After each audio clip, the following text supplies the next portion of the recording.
My education at BYU was great.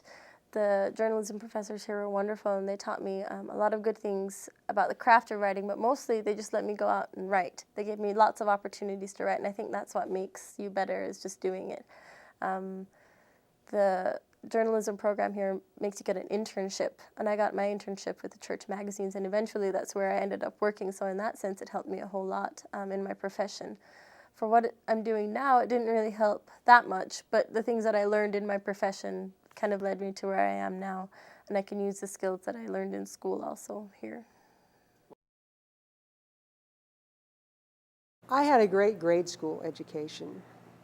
I had a couple of teachers in grade school. I went to grade school in Canada, and they were British, these teachers, very strict, very, very demanding, but we wrote a lot in like 5th and 6th grade. It was a big deal to learn how to write in grade school. So that was and I had some talent for it, so naturally I thrived under that regime. But that was good. Well, my education has been an interesting ride for me. I moved to the U.S. when I was in 5th grade, so English is not my first language. Writing in English was foreign to me. In high school, I hated to write, and part of the reason why I really disliked writing was because I didn't know how to do it, and I was still developing as a writer. I did take a writing course at Chico State, and I'm sure it was a remedial writing class because my writing skills were extremely poor when I finished high school. And when I came to BYU, I also took an introductory writing class that played a big role. What the teacher taught me in that introductory course at BYU was to not be afraid to write, because prior to that I feared writing because I always felt that my first sentence on paper was going to be my last sentence. And this particular instructor helped me to understand the process of brainstorming and of writing and of editing, and she got me to feel comfortable with the idea that my first draft is only the beginning of that writing.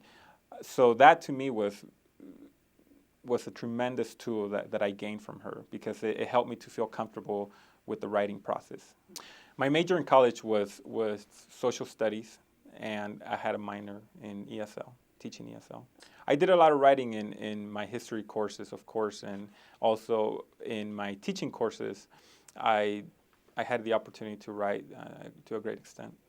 I earned my bachelor's degree and a master's degree from BYU, and currently I'm attending Columbia University in New York City. The more education that I get, my master's program, now doing a doctoral program, the more that my writing has evolved. From the time when you compare a paper that I write now to a paper that I wrote when I was a freshman in college, there's a tremendous difference in my style, in my voice, and in my process. So my education has played a tremendous role in writing. Went through high school, got a degree in political science here, and from there took off time from schooling, and then I went back, got a master's in counseling, but none of that said writing other than big projects. So it was nothing where you'd say I do it on a daily basis. I then became a single parent, and the question was, how do I support my family? And support my family by not leaving home. So I went back to check on, here were other things that I'd learned how to do, and basically nothing was filling in. So when I worked on my doctorate degree, I would go from professor to professor's office and say, is there an article that you've been wanting to write, that you've done all the research, and you just need somebody to string it together? And invariably, many professors are gatherers. Many professors are incredible researchers. They can't get it out the door. And so how I put myself through school for the doctorate degree was writing for other professors, but their name went on it, and I was a ghostwriter paid for the experience.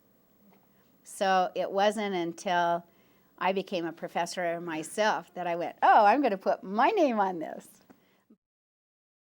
I had the advantage of studying under some great people, and J. Roman Andrus, who was one of my art professors and mentors, felt very strongly that an artist needed to be literate. And so as part of my education, I wrote a lot of papers. I wrote a master's thesis, and he was very convinced that literacy was part of what we did. And I appreciate that. It stayed with me for a long time.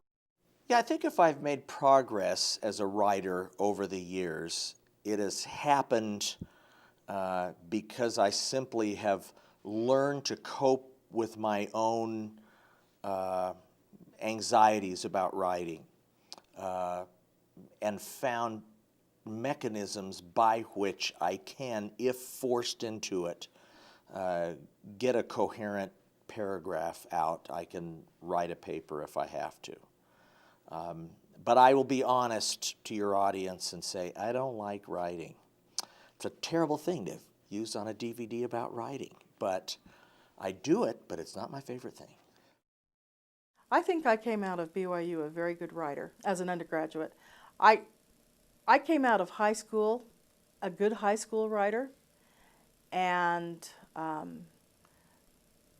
took the AP test and got my way out of English 101 or whatever it was back then. And so I came in my freshman year and took the very first English 251 and did very well in that class and thought I was a superb writer. And then the next year I came in and I took 301 from Eloise Bell. And I got back my first paper from her, and I had a B- on it, and I was crushed. I just couldn't believe she could do that to me. In grading papers, she would talk on a tape recorder. She didn't make a mark on the paper, so you had to listen to the tape to find out what your grade was, and she didn't say the grade till the last 2 words.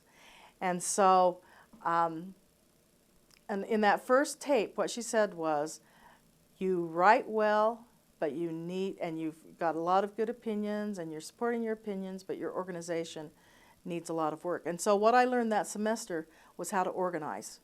And I got better and better and better, and by the time I finished the class, I was finally getting A's.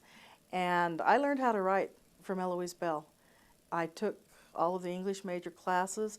I took both the grammar and the usage classes, which I think were extremely helpful, especially the usage class. That really opened up my eyes to a whole different way of looking at grammar. I went into law school knowing how to write. And I wasn't in the top 10% in law school. I wasn't the smartest at law school, but I could write circles around anybody else in law school. My education prepared me to do the sorts of things that I'm doing right now.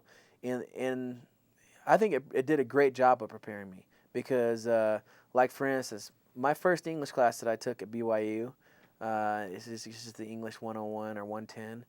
And we had this project, and it was like a long project, big paper. I think there was 3 people writing on it. And we wrote this thing, and I swore we spent tons of time, and it must have been really bad because we didn't do good on it, and we didn't do well on it. See that? English right there, that prepared me. And but our English professor basically came back to us and said, you guys are way better than this. Redo this, and I'll give you the score that you get when you come back. And so we went and redid it, and we came back and we got a good grade. And so that prepared me in a lot of ways because lots of things in life don't turn out exactly right the first time. The background in order to do the kind of writing that I do comprises not only my education, which has been very useful, but also my professional life prior to what I do now as a faculty member, where I was involved in publishing, not only publishing, but reviewing a lot of theses and dissertations and a lot of editing and that sort of thing. And that process has been invaluable in terms of what we do now. I think it's caused me to be more efficient and effective in producing the product we do now. I was blessed by a high school teacher who spent a lot of time helping us diagram sentences, the old diagramming. I actually knew something about subjects and verbs and objects and the difference between when you use an adjective and an adverb.